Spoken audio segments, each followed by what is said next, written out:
All right. My phone's tripping.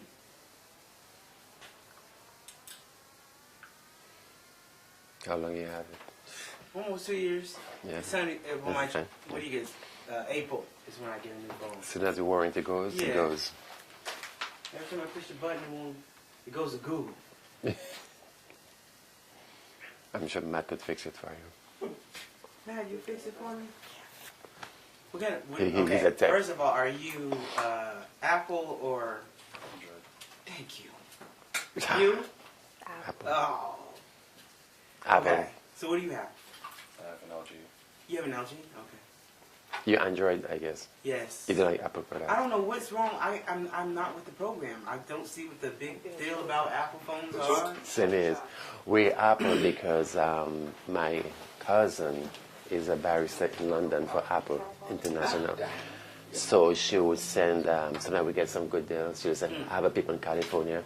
Like when my dad was really sick, she sent an iPad so we could communicate. Oh. And then Luma got the iPad after. She said it's Luma's own, that's why. Oh, okay. And he's in, kids like him, you have no idea. He'll take your phone and find music, everything on your phone.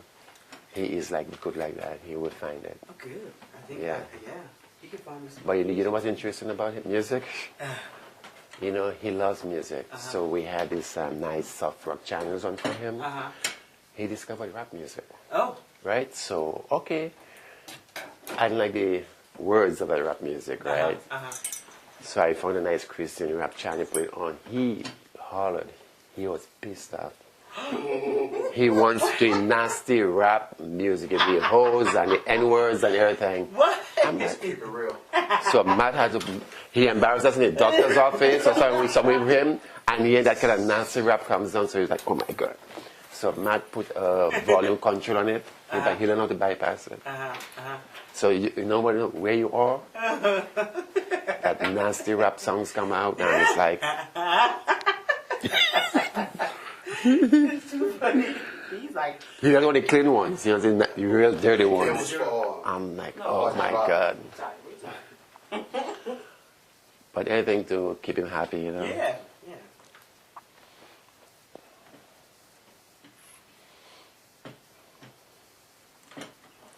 He destroys everything here too. Uh-oh. That sofa, I have to get a sofa, like 2 sofas every year. He just destroy it. No window treatments, no thing, nothing. Get him his own, like, I can't get him a recliner because he could cause damage to himself, recline in and out, the mechanisms. Yeah. You know, maybe get him a special chair, you know. Say, this is your special chair. Oh no, he has his section in here, that's it for him. Okay. And he likes the fireplace on too. Uh-oh. Yeah, he goes, he gets the fire logs, I get the commercial ones, he gets a lighter, and he brings it for us. It could be July, he doesn't care. Oh. Say, He wants to fire. So what I did one year, we got a fireplace on the internet, YouTube. It's like it runs for like an hour or so. So every time I put it on the TV for him, he doesn't want that. He wants the real thing. Well, he knows the difference. Yeah. Oh, yeah, he does. Definitely knows the difference. Yeah. All right, while we're waiting, let me get your, spell your first name. Your first name? M-A-T-T. M-A-T-T. And then you spell yours? M-A-E-L-E-E-N. M-A-B-E-L.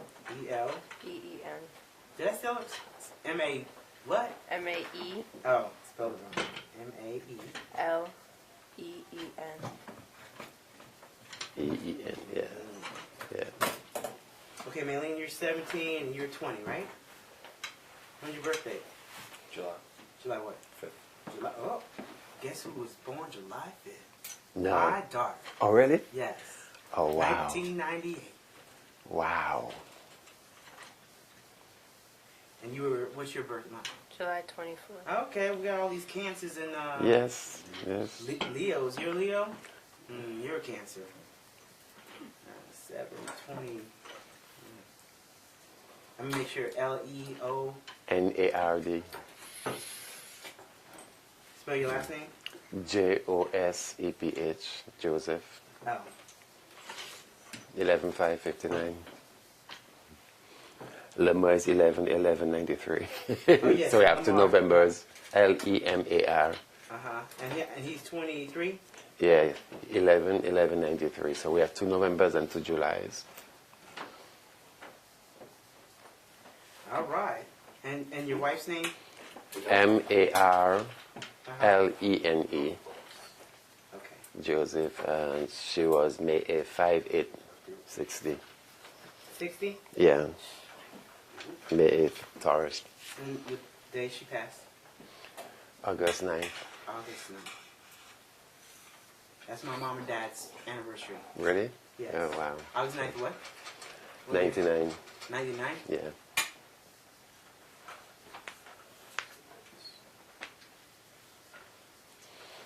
How old was she? When she passed? 39. 39. The medical record says August 6th, but her heart kept beating until the 9th. We decided no. She was very spiritual, so she goes on her own terms. Yes. Yeah. She felt safe. Oh, and your mom's name? Theodora, Theodora. But everyone calls her Dora. Joseph? Yes. And we all call her Mammy Jo. Mommy Joe. Yeah, everyone calls her Mammy Jo. And And obviously my dad was Daddy Joe. what was your dad's name? Anthony, Anthony yeah. And he was Daddy Joe. and Daddy Joe. He was July. And my mom was April. Yeah. Your mom's April. Aries? Yeah, April 20th. Oh, yeah, she's no, she's a Pisces. Your dad is July 7th. oh, all these Cancer people up in here. I know. I'm getting that. Oh no. Mm-hmm. Let me when y'all ready. You ready, Mish? Okay, I hope I don't get emotional. Cut. Worry about it if you do. There's gonna be some hard questions, you know? Mm-hmm. It's gonna stir up things. I'm not here to do that, but I'm here to do that. I understand, you know. I'm here to do that. Alright, so Matt, can you say your alphabet real quick? A, B, C, D, E, F, G. wrong. Is yours on? Yes. It's on, right? It appears to be on. Is the mute button on? Take the mute button, make sure it's not. Yeah, it's on. Test 1, 2, 3. Keep talking, honey. Test 1, 2, 3. You see anything? Louder, man. No, I'm not getting anything. Do it again? Is it muted? Yeah, there you go. Try now. Is it good now? He's good now. Okay. All right, everybody ready for the ride? It's a little ride. Yeah. All right, so I just want to introduce you, first of all. Your name is... Leonard Joseph. Okay. Maylene Joseph. Matt Joseph. Okay. So we're here to talk about some healthcare disparity problems that's going on in our world. And I think your story is a part of it, too. Yes. Yes. Can you tell me a little about, what happened? Yes. Okay. We presented ourselves to the hospital, Albert Einstein, and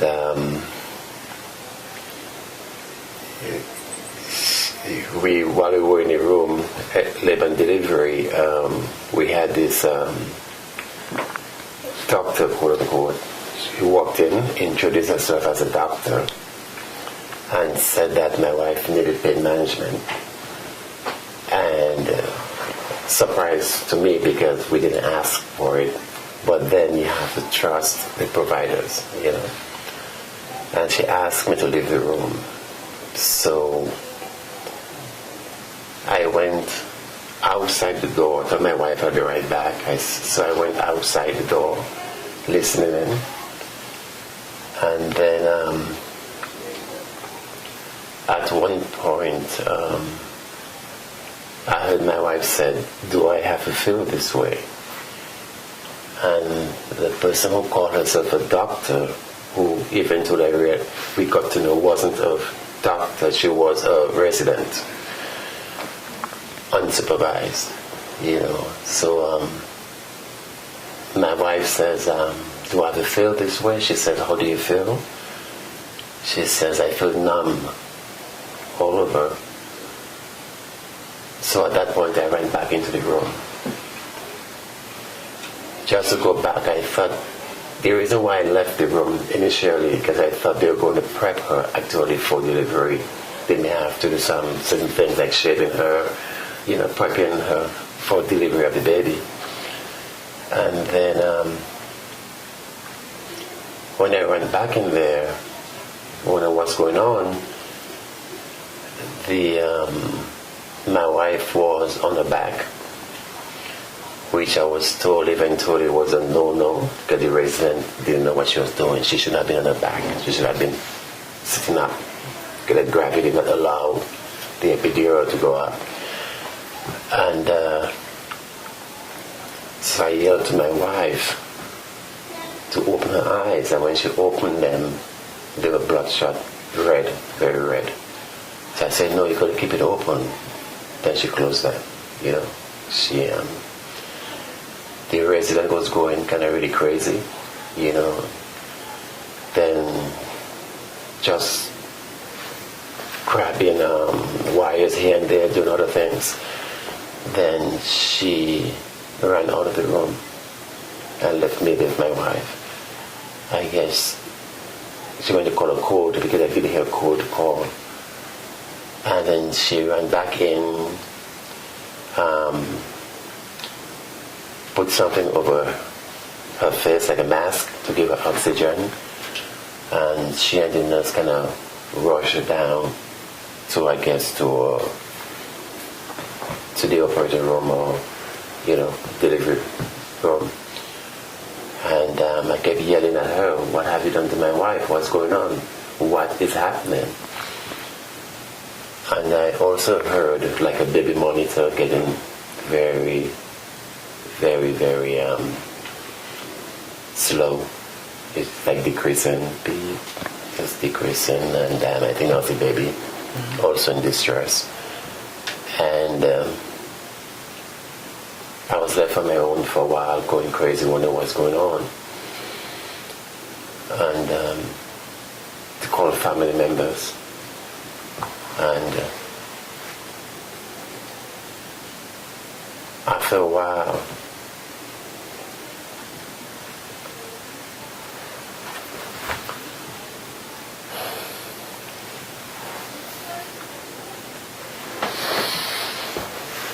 I'm sorry. It's okay. They came out with the baby, and they said they were taking her to the NICU, neonatal. So I'm like, "Why is my baby going to neonatal? She's a full-term baby. There was never any problems in the pregnancy, so why is my baby going to neonatal?" They said I have to talk to the doctor. They couldn't give me information.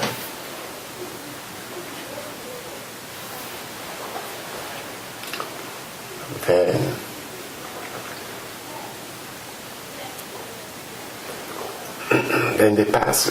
they took her out and took her to the ICU, my wife.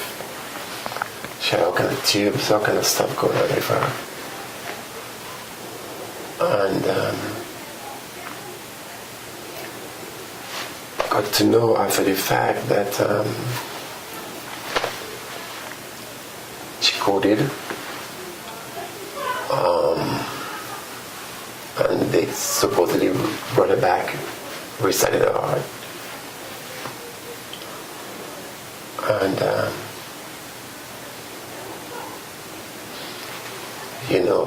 family members started coming over, and so we had eventually the doctor came and talked to me, and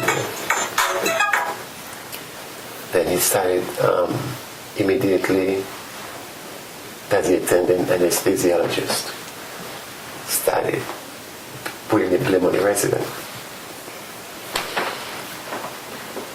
He said, he claimed that the resident came to him and says that there is a patient who needs pain management. So he stayed in the on-call room and he sent her to do it.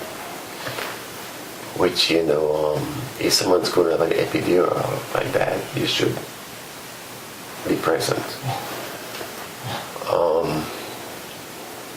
What happened is that when she was giving my wife the epidural, she went past the epispace. And once you do that, you go into the stem of the bird. And it creates an instant headache. No, actually, going back, the first thing my wife says is that I have a headache. And that's a red flag that you've passed the epididymis, you're into the base of the brain now. And she ignored that. And she proceeded to give the epidural. And that's when my wife says, I'm numb all over. So in other words now, she couldn't breathe. So instead of reversing it, I guess she didn't know what to do. She was unsupervised. And instead of leaving my wife to lie in her back with her, making her sit up, and trying to reverse it, she just basically messed up. So the anesthesiologist kept saying that she was the one who said that my wife wanted pain management. And that really wasn't true. As far as I know, we never asked for it at that time, And we've had friends who are doctors, like my son Lamar's neurologist. She came over also and tried to explain to us what happened. She spoke to the doctors. And what happened, like I said, is that she gave an epidural which she shouldn't have given, knowing that there were the red flags. You should have stopped. I also got to know that the resident actually told the attendant that she was in a hurry. How does that make you feel now? Oh, extremely angry. When you're dealing with a human life, most times you only have one chance. It's not like a mechanic working in a car and he doesn't get it right the first